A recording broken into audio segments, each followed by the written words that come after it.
किसी के आक्रोश शब्दों से किसी ने यह भी कह दिया हो कि तुम श्रमणों के गले को निकाल देना, उनके कहने से गला नहीं निकलता है।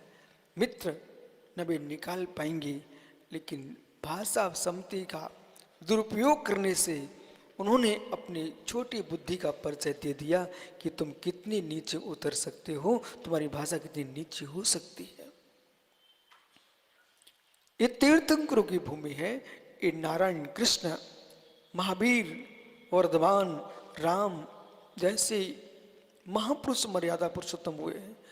और जब राम का जन्म नहीं हुआ था, कृष्ण का जन्म नहीं हुआ था, वेदों में भगवान आदिनाथ की ऋचाएं हैं, तब भगवान ऋषभदेव इस भारत की भूमि में विहार करते थे। ये श्रवणों की भूमि है।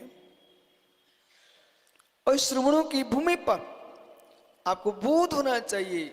जब देश में कोई संस्कृतियां नहीं थी, तब यहां श्रवण संस्कृति जयनाद कर रही थी। आज संपूर्ण धर्म संप्रदाय सम्मेलन के साथ निवास कर रहे हैं।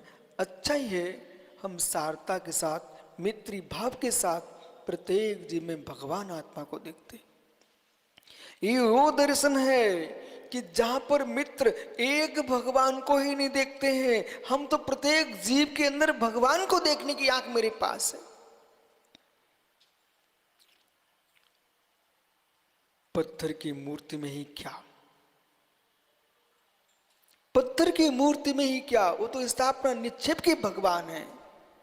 हम तो जगत के प्राणी मात्र में एक इंद्रिय वनस्पति से लेकर के पंचेंद्रिय जीव तक की आत्मा में हम भगवान को देखते हैं। वो आंख किसी के पास है तो वो जैन दर्शन के पास है।